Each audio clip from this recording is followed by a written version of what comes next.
Today we're going to be embroidering a blanket with this design that you see up on our machine.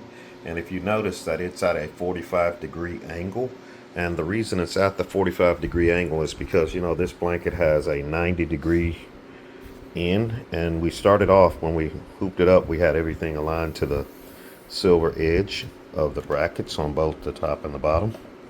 And once you put these little clamps, the side clamps on it, it kind of pulls the blanket in some. So you're never going to be 100% because blankets are handmade and hand sewn, but you can do the best you can. And the reason we chose a 45-degree angle is because it is exactly half of the 90, of course. So you should be somewhere around here as your center point. So your angle, the sewing angle, should be good.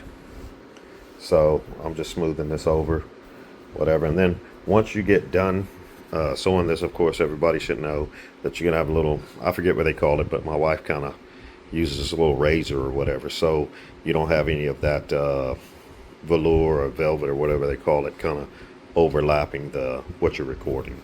So first thing we're gonna do is we're gonna trace this design. We're gonna center the needle, make sure we're on needle number 1, as you can see here on the machine. And it's going to position itself in its needle 1 position. And the second thing, we're going to make sure that, you know, the royalty is going to be spelled with the R starting in the upper right quadrant going down to the lower left quadrant from the sewing pattern, and it's flipped where it's right side up, because if somebody puts the cover on, we want it in the bottom corner of the blanket.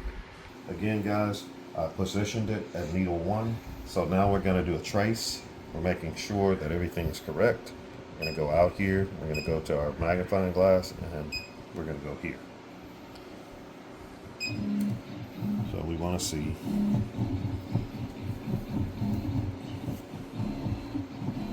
Okay, there's something wrong here. We didn't manually move this over. So that's a mistake on our behalf. So I'm going to have to move this around. But I'm holding this down to make sure nothing gets over. So the one thing you see on the screen that's incorrect is that it's over more towards the center of the frame. So you are going to have to move this over so your design kind of aligns with the corner of the blanket. I mean corner of the blanket. And I think that's about correct. Let me pop it just a little bit so you can see that your spacing looks kind of equal here and here. So now we're going to do the frame trace from this point.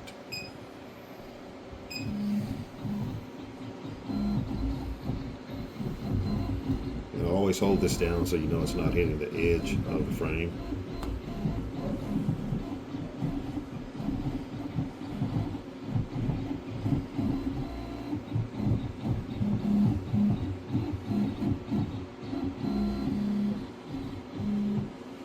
So, you know, if you take this here at that angle, it's going to be okay. It's going to be pretty close to where we think it should be. So now we got our backing. We use tear-away backing on it, so you can tear it away and nothing's left on the bottom side of the blanket. That will affect the actual client. So now we're ready to go. We're just going to go back out, and we're going to let it start stitching.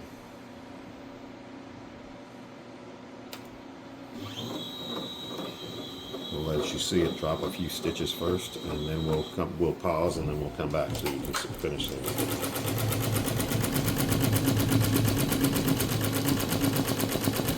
And as you can see, the thread is sinking kind of into the fabric, so to speak.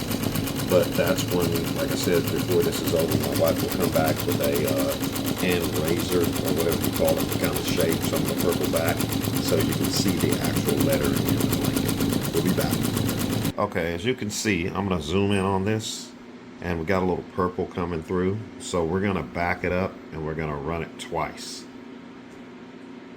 Okay, we backed it up and ran it twice over the crown area of the design, and we'll do the same thing with the royalty, which is going to be below the crown.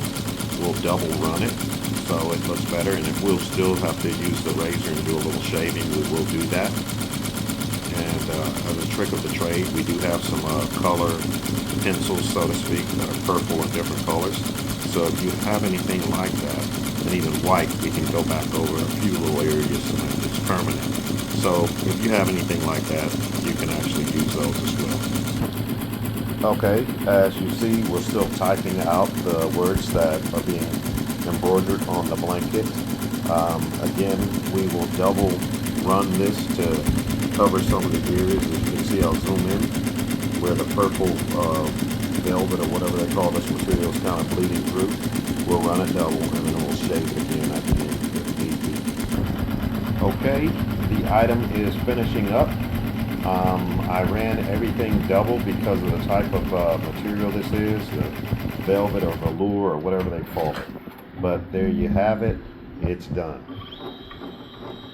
And of course you just take this off the machine, remove the brackets, and you're done. Okay, I've removed the blanket from off of the machine.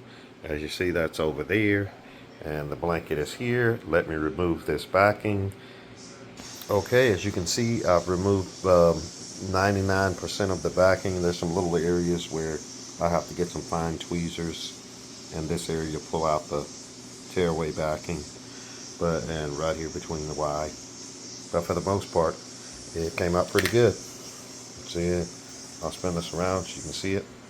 And there we go.